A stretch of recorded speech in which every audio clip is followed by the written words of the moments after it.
Hey y'all, this is Kobe R. Rice back again with another weekly update, which actually I missed last week, not on purpose, actually on purpose.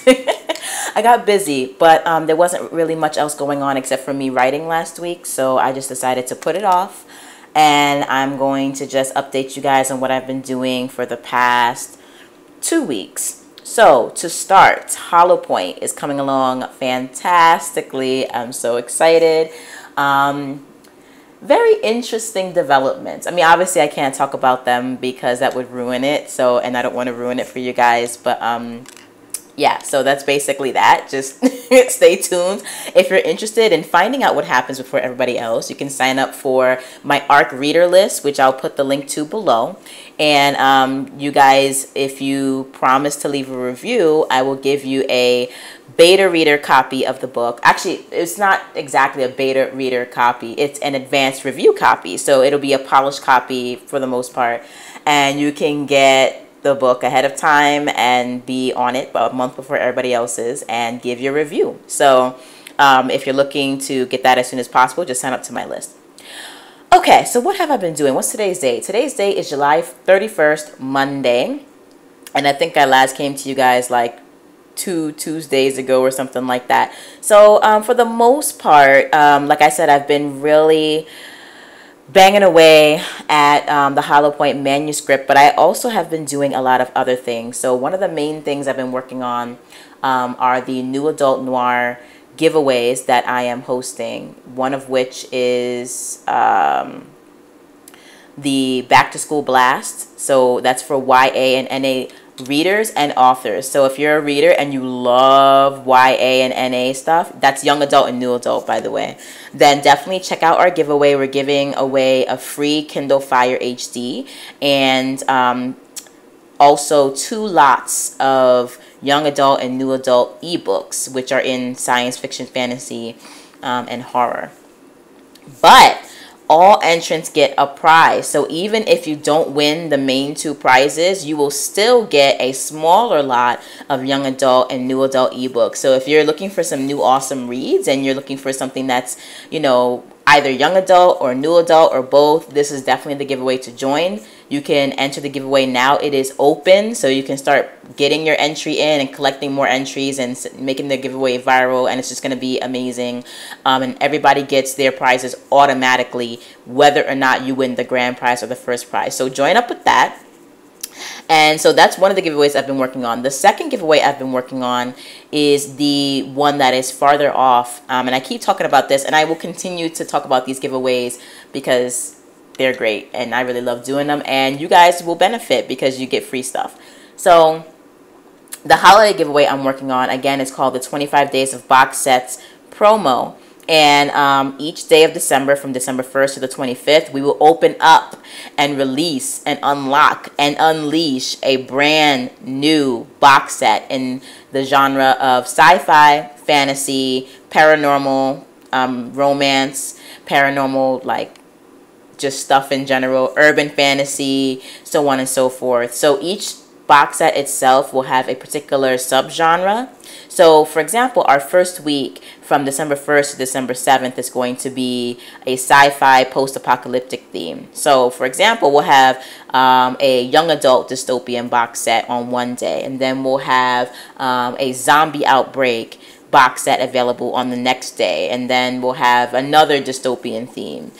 So a lot of our sub niches right now include those genres I just mentioned, but also military sci-fi, space opera, urban fantasy, paranormal romance, shifter romance, what else? There's a whole bunch of other, steampunk, fairy tales, cyberpunk. I mean, we've got it all. So if you're looking for a particular niche specific box set that you want to get 100% free, and you are just aching for exposure to at least 10 to 15 new authors, definitely stay tuned to this giveaway, because we are going to be giving away up to anywhere between 250 to 375 ebooks in all different genres, but they will be grouped by genre. So it's just going to be amazing and it's incredible. So if you're a reader, that's something you definitely want to pay attention to come December. If you're an author and you want to submit a book and be a part of this giveaway, then you can also enter in your information at the link below. Okay. So I've been going hard to work on that. And the biggest, most exciting part of this whole thing is that our holiday promo, that 25 Days of Box Sets promo, is now officially being sponsored by Insta Freebies. So that is super exciting. It's an Insta Freebie exclusive, so you will not be able to find this particular deal anywhere else.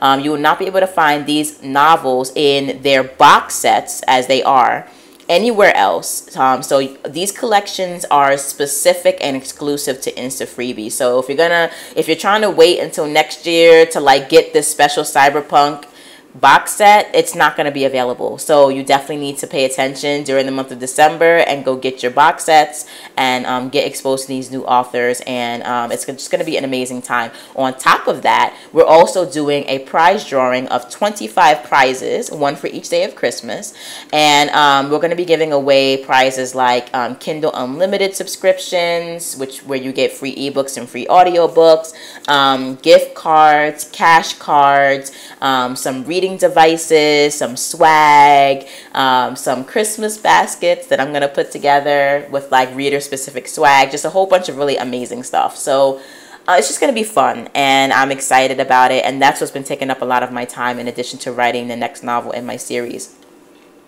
The other thing I've been working on, and this is a big thing if you're an author and you're listening to this, and I hope that you are, I have started, and my current mailing marketing service provider is not going to like this, but I'm sorry.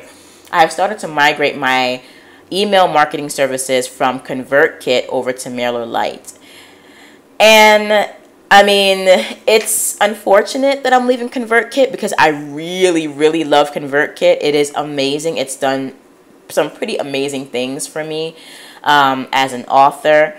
But MailerLite pretty much offers all of the same benefits, except a little bit. I wouldn't say that ConvertKit is not user friendly. It is user friendly, but MailerLite is just straight up just duh friendly. Like I could sit at the computer, I could put a monkey at my computer, and the monkey could figure out how to use MailerLite. You know what I'm saying? So, and that's not to say again that ConvertKit isn't amazing, but it's not like chimp level amazing. I hate saying that because it's like, obviously I'm not a chimp and most people are not chimps, but you know, MailerLite is just a little bit easier to use as an interface, and the biggest thing though is that it's like 50% cheaper, which is really helpful for me because I'm in graduate school right now, and everybody knows that in grad school you are not balling, not even close, and so I have my priorities, but I also need to make sure that I can run a really amazing business, which I'm trying to build at costs that are that make sense and are cost effective. So for those of you who are looking for email marketing services, ConvertKit is amazing, but because a lot of us indie authors are sort of starting off small, I would say that you should go to MailerLite, because MailerLite is going to give you everything that ConvertKit will give you, but they'll do it a lot cheaper. They also allow you to install pop-ups, like pop-up boxes at your website. MailerLite also allows you to install landing pages and squeeze pages and embedded forms on your website and things like that. ConvertKit does the same thing, but again, I found MailerLite's interface a lot easier to use and more customizable. And that's the thing that's really important to me. And it might be important to you too as an author, because a lot of us who really put a lot of time into our websites and our brands, you know, our brand is important to us. We have our signature, we have our banners, we have our site colors, we have our mottos or our mission statements, and you know, our genres, and we want things to look customized and to fit into our brands. And I feel as though I'm able to do that with MailerLite a lot easier than I am able to do it with ConvertKit. So transitioning from ConvertKit to MailerLite has been a process. It's still a process, and it's actually almost finished. I'm almost there. And just being able to make sure I can do that in a seamless manner without interrupting my my email list and my newsletters is something I have to sort of navigate. So that's what I've been spending a lot of time on in addition to everything else. Another, and I'm going to keep bringing this up, but another thing I've been doing is getting through my, what is it called? It's called the Hollywood Film and TV Directing Masterclass, right? And it's about directing basically action on screen and directing action movies. And I'm slowly but surely working my way through the class. It's actually like not a long class, but I'm very thorough. I like to take notes. I like to write down examples. I like to review my notes. I like to re-listen to the lecture so that I can absorb the material.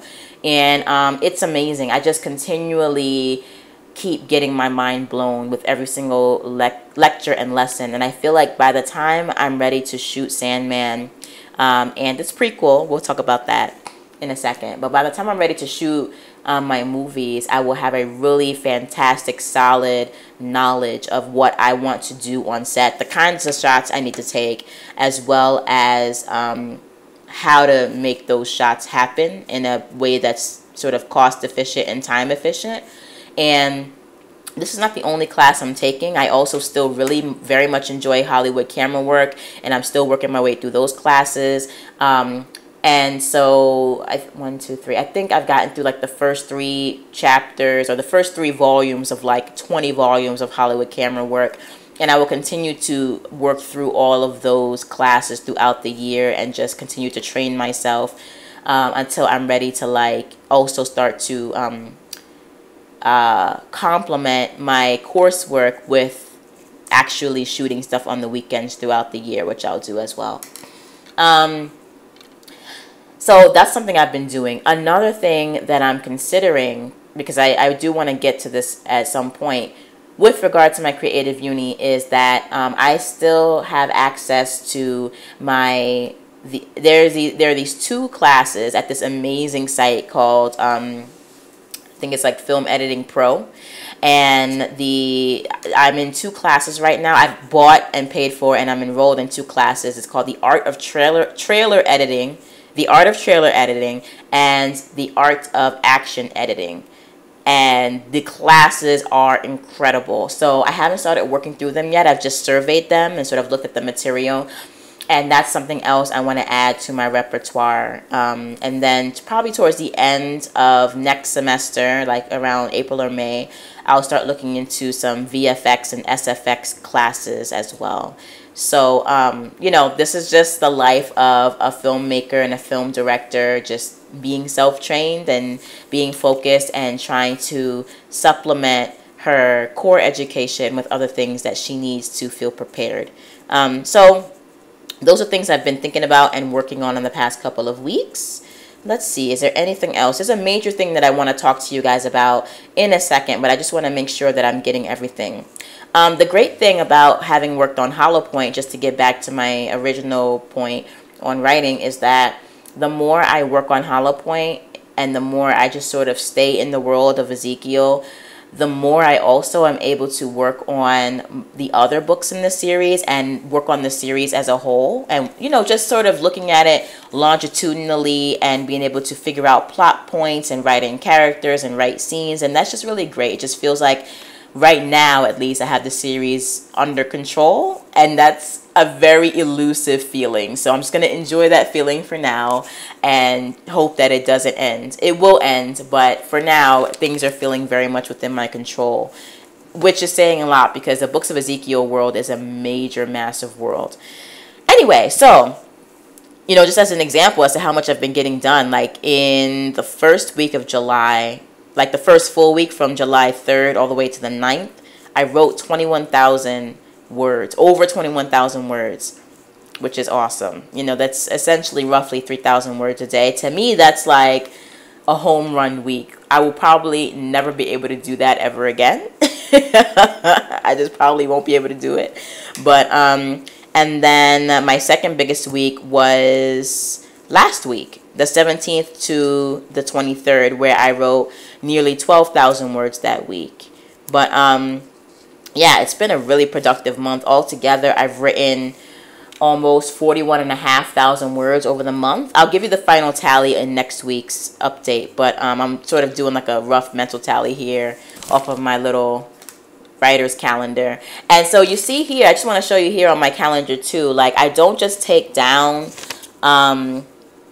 like the word counts for the day. So you can see I wrote 585 words for Hollow Point that day. But if I work on anything else, I also write that on my calendar, because it's not, the word count is the most important to me, but you have to really acknowledge the work that you do on your series, whether that's screenwriting, filmmaking, or novel writing, or serial series writing, whatever you're doing, game writing. You need to acknowledge what you're doing every day, because if I were to leave this blank with just word count, I would just look at this and go, wow, I haven't done anything. But on many days, I've worked on different projects. Like on July 11th, I didn't do any writing of words, but I worked on the outline for my Asylum trilogy, right, which is important.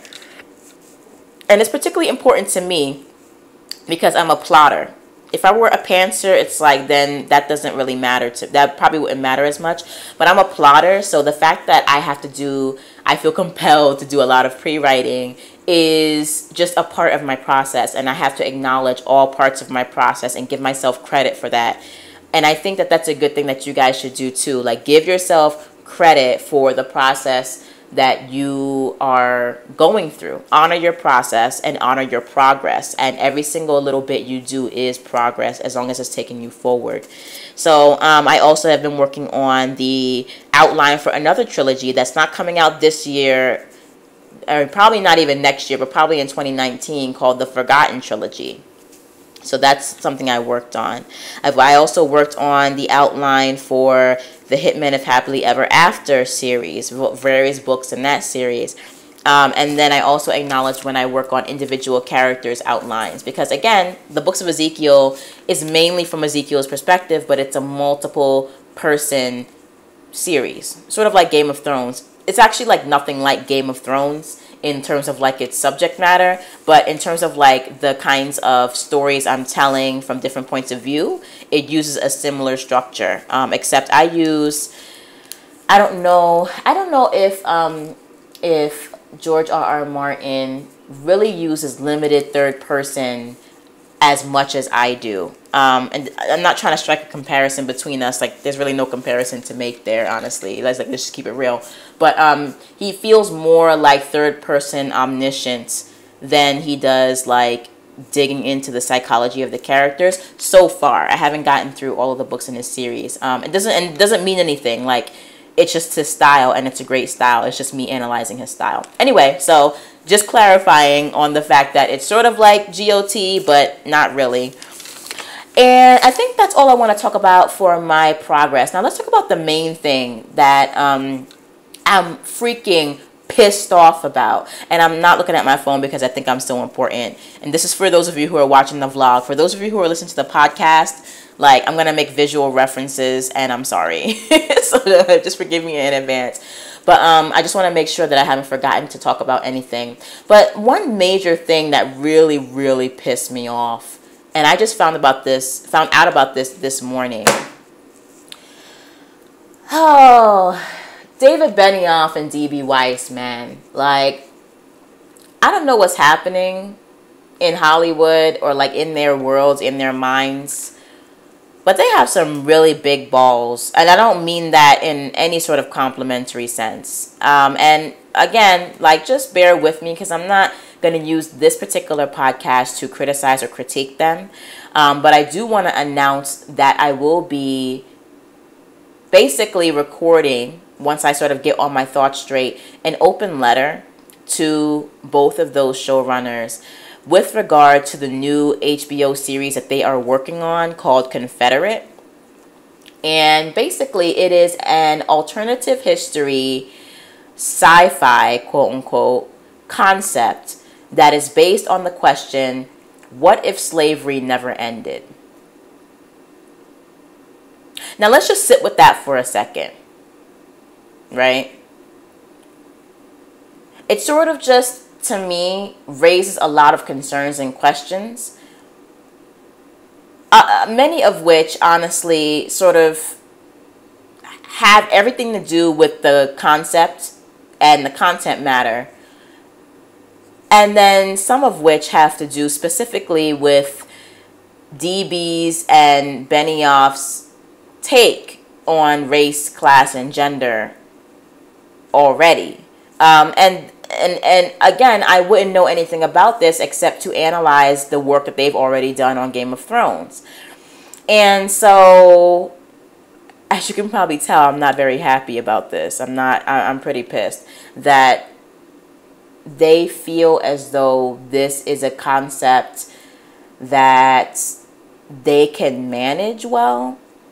And it's interesting because, you know, ironically enough, they knew that this concept would be controversial. So they grabbed the two black creators, writers of color, who happened to be married to each other, right? And said, hey, how about the four of us get together and do this concept? And I sort of raised my eyebrow at that move, because you didn't grab the same couple when it was time to write episodes for Game of Thrones. You didn't grab the same couple when it was time to direct episodes or produce episodes of Game of Thrones. But when it came to dealing with slavery, somehow you then felt you had to have black voices, as though black voices and voices of color are only valid in slave narrative contexts. I think they could have used some black and brown voices in the episode Misa, when basically Daenerys Targaryen went and freed the slaves, and most of whom happened to be black or brown, you know, or otherwise reading as non-white. And she, this very pale-skinned, light-skinned, blonde, you know, very blonde, young, beautiful woman, was raised up on the hands and backs of the black and brown slaves, basically in thanks for their freedom, and calling her mother. If that doesn't hark to some of the most painful parts of our history, wherein African Americans are consistently infantilized and consistently seen as slaves and consistently seen as not in control of their own destinies, then I don't know what does. And I felt like even just the casting, if you just had made different decisions with the casting in that episode, showing slaves of all different backgrounds, not just slaves who read as black, brown, or non-white. Show some blonde slaves. Show some, you know, like European slaves or whatever, because there was and is slavery in Europe, particularly in Eastern Europe, sex slavery and all kinds of stuff, not only in the present, but most certainly in the past. And so it just bothers me. Like, in front of the camera, they get it wrong, especially, you know, not just with race, but also with, like, gender and sexuality. Like, not sexuality per se, but, like, let's say sexual empowerment, sexual actualization, you know, sexual ownership. Y'all fucked it up. You know what I'm saying? Like, just the way that you portrayed women and the way that you just didn't give a shit, honestly, about women or people of color in Game of Thrones. And Game of Thrones is one of my favorite series out there right now. But let's keep it real. You can be critical. You can like something and still be critical of it. And that's what I'm doing. So you guys didn't really get it that great in front of the camera. Behind the camera, where were the people of color? The editors were white. The directors were white. The few writers you had on your shows to actually help you with the episodes were white. You didn't care about black voices before you started to then think, oh, we need to write some slave shit, and in order to make this more valid and to help this go down the throats of people of color more easily, let's get people who are black to work with us. So basically, it's like you're dressing up this very painful institution in blackface to get us to swallow it. Anyway, I'm sorry. This is not supposed to be the open letter. I'm just really pissed off about this. And like I said, I'm going to actually like write an open letter. Not write one, but sort of like write down some points. And then I'm going to record a video about how I feel on each of these points. So I have my little note card here just so I don't forget any of my points. And I'll probably do that sometime today, tomorrow, or Wednesday, because I need some time to do some research. I need some time to get my thoughts together on the Confederate abomination. I'm not even going to call it like an idea. But there's just something about that concept and the ease with which these two men, these two white males, just latched onto it and feel like it's a great idea. Let's experiment with this. That is at its core very deeply disturbing to me. And to those of you who are having knee-jerk reactions at my reactions, just stop for a second and let me put out some alternative concepts to you that to me feel very parallel to the Confederate concept. Concept number 1. What if the final solution never ended? Now, some of you might be saying, oh, well, you know, this is about, like, there is already a series out there like that called Man in the High Castle or whatever. Like, I don't care. You know what I'm saying? Like, we're not, okay, let me not even, whatever. I'll get into all that in the video. Let me just back up. Take a breath. Okay. All right.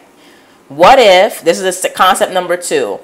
What if the American Indians, Native Americans, killed every single one of the English settlers that settled on their shores? And like sort of that was the concept of the show, right? Like, I'm sorry, I don't think that like the white community, the Jewish community would be very excited about those kinds of concepts. They wouldn't even consider it. They wouldn't even consider putting those concepts on the big screen or whatever, or on the small screen if you're talking about television. I mean, why is it okay to show the oppression and the suffering and the pain of black people in Hollywood, but everybody else just sort of gets a pass when their histories are, I wouldn't say just as bloody, because the slave trade lasted hundreds of years and, you know, whatever. So I'm not here to play oppression Olympics. I'm really not. But the nature of the oppressions are very different. So I'm not trying to compare apples to oranges, but I'm just saying all civilizations to a certain degree have a very bloody history.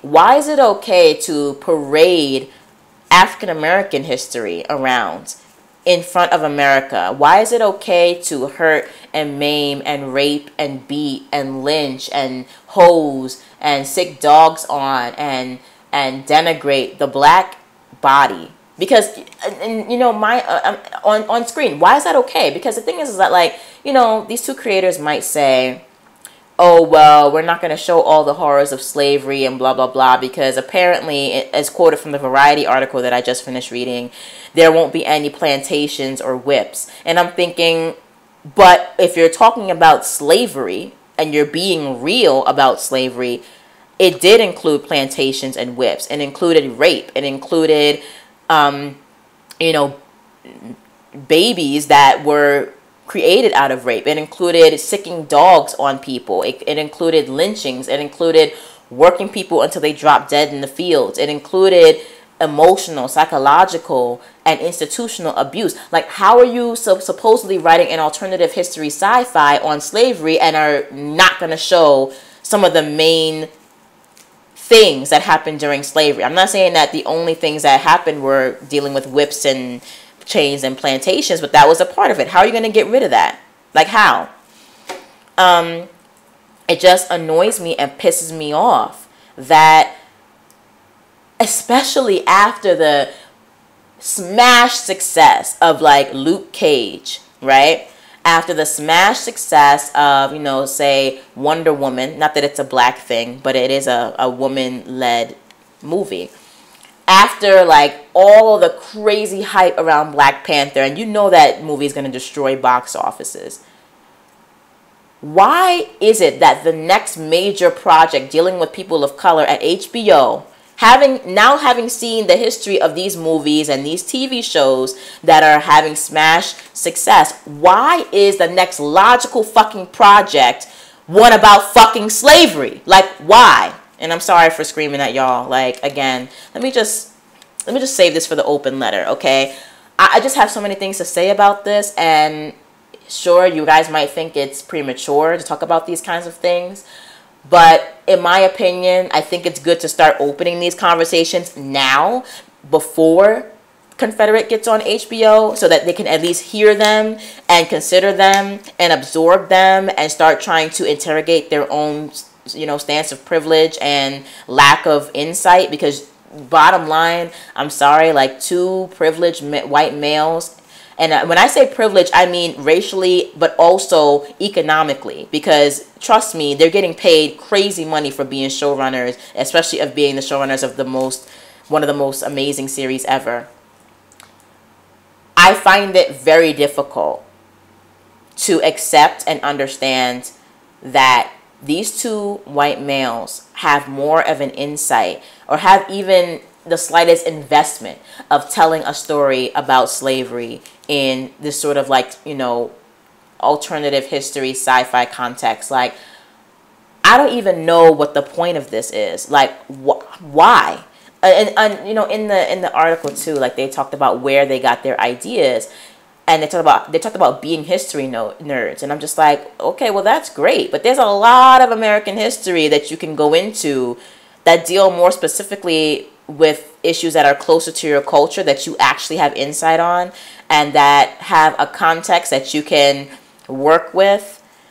But I feel as though people pick the black issues because that is what gets attention, that is what causes controversy, and we're sort of like, I feel like black people as a culture are constantly seen as this hot button topic or this sort of like hot potato to be thrown into a group whenever the mass culture is getting complacent, or whenever the mass culture is just bored with its own fucking culture and its own life. Oh, let's just talk about black people. Let's cause some controversy amongst the black community. That'll get things exciting. Like, that's how I feel. So I don't know. Like, I feel as though if Louis Farrakhan sat down and wrote an entire TV series called Final Solution about the Holocaust never having ended, you guys would have a freaking problem with that shit. So yes, I have a problem with, Benioff and Weiss coming at us with some crazy Confederate, idea, when, in my opinion, if you really cared about the plight of African Americans in this country, or people of color, or any sort of disenfranchised group, you don't even have to go that far back into history. You can really just focus on what's going on right now. But of course, because Trump is not coming after black people specifically, it's not enough of a hot button topic, right? So anyway, that's all I have to say about that. I did not mean to go into all of that on this podcast. I wanted to keep it light and upbeat and just positive. And I really wanted to save a lot of this for my open letter.